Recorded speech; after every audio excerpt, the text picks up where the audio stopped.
Hey everyone, Sarah the Nurturing Coach. I'm out in beautiful surroundings today on this lovely sunny day, and I've been thinking a lot about a post that I put out yesterday, which was it was a quote from Ted Bundy about how some people sort of radiate vulnerability, and it's had an interesting reaction and an understandable one, so I wanted to talk about it.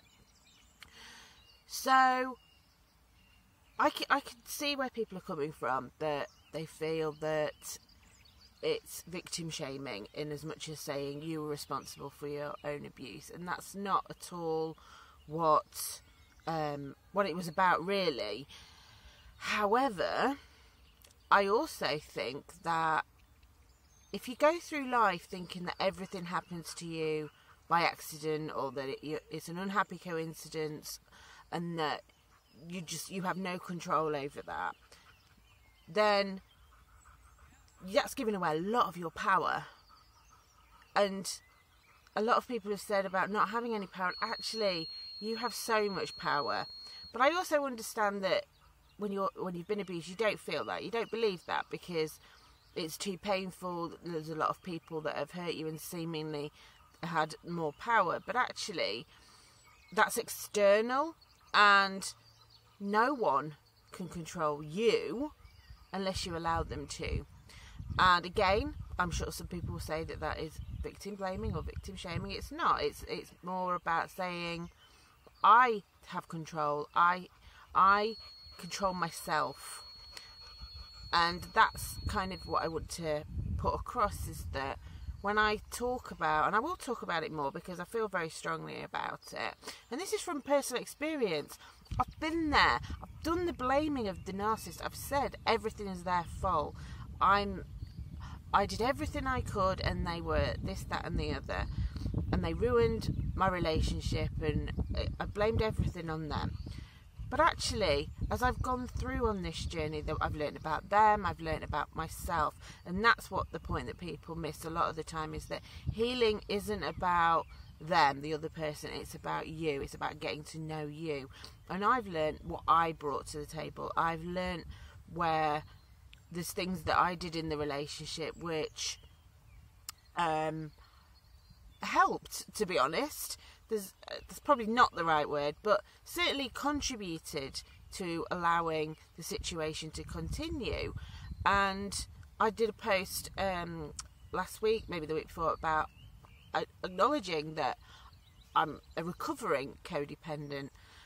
And for me, that's incredibly empowering, because when I take responsibility for who I truly am, or who I've been, I should say, for the behaviours that I've brought into that dynamic, for allowing things to happen that I did because I thought, because I put them first, and that allowed the abuse from the narcissist to continue, because I kind of became quite submissive, and so in recognising that in myself, that means I've learned that, and that means I cannot carry that forward. If you forever feel like it was just them, it's all them, they did everything, and I'm not saying they didn't contribute massively, they did, but that's on them. If you feel like it was just bad luck that you ended up in a relationship with them, or that there was nothing you could do, then it will happen again. And I'm not saying that to be harsh. I'm saying it because if you go through life thinking that everything just comes to you, and there's nothing you can do about it, and you have no power in those situations, then the same situation will keep repeating on you, because that vulnerability, that victim status that you might feel, is what attracts these people, because they want you to stay in that frame, and that the triangle that you know, the drama triangle, or the Cartman triangle, whatever you want to call it, is victim, abuser, rescuer. And so if you don't play that one of those roles, then you can't be abused. So, and I think if you look at for me, people use the term victim shaming and victim blaming. I prefer to say it's accountability and self-awareness and self-responsibility. And because actually, you can look at a lot of people. You can look at, say, Fred and Rose West. They were victims as children. They were victims. They would grow up in an abusive household. They radiated towards one another because of that. And then they perpetuated that abuse on other people. Now, if we didn't hold them accountable, and we just said, oh, they're victims, which they were children. You can't get much more of a victim than as a child. Then, should we release them? Should we feel sorry for them? No, we hold them accountable for that. And whilst I'm not saying that victims of abuse are that level, I'm just saying that for me, it is about that accountability. And actually, yes, they went through all of that, but they still had a choice. They made the choice to keep that abuse going. But you also have a choice that you can say, I'm not going to allow this abuse to keep going. I'm not going to pass this on to my children. I'm not going to remain in that vulnerable state. I am going to work on myself. I'm going to become stronger. I am going to look at the parts of myself that may have allowed and contributed for some of this abuse to happen. Like I say, this isn't absolving anyone else from responsibility. This is about you feeling your own power and acknowledging that you can't change anyone else. You can't change them. That's who they are. Their behaviours are set. Their behaviours are who they are. And you can't change anyone else. All you can do is change yourself. Work on your internal, the internal things that you can do. And it does change the external world. If you, for example, say you do have a codependency trait.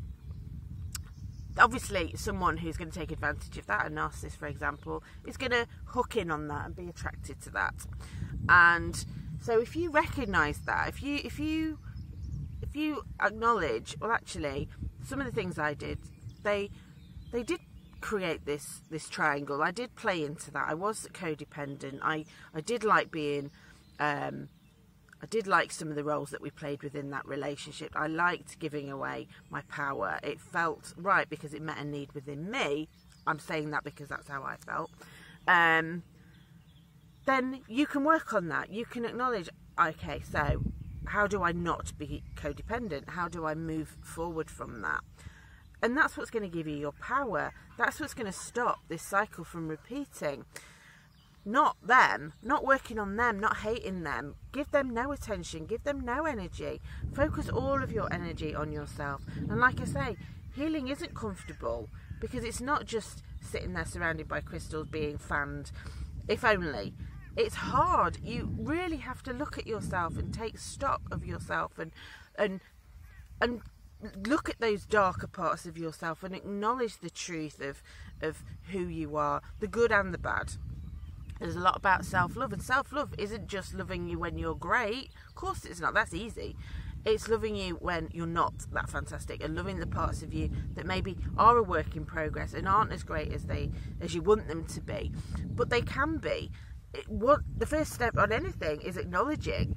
And so that's where those posts come from, and I will be posting more because I really do stand firm in the fact that if you truly want to recover and live your very best life and heal as fully and be part of that healing journey, you do have to take responsibility. You do have to acknowledge what you brought to the table. And like I say, that comes from experience. This isn't about victim shaming or blaming. This is about what the biggest steps for me were, which is acknowledging my own behaviours. I hope you found that helpful. I hope you understand my perspective a little bit more. If you are watching this on YouTube, don't forget to give us a thumbs up if you liked it. Drop a comment if you disagree. I'm fine with that. I'm more than happy to have a discussion or a debate. And don't forget to subscribe. But if you're watching on Instagram or Facebook, do like the page and give us a follow. Take care, everyone. Bye-bye.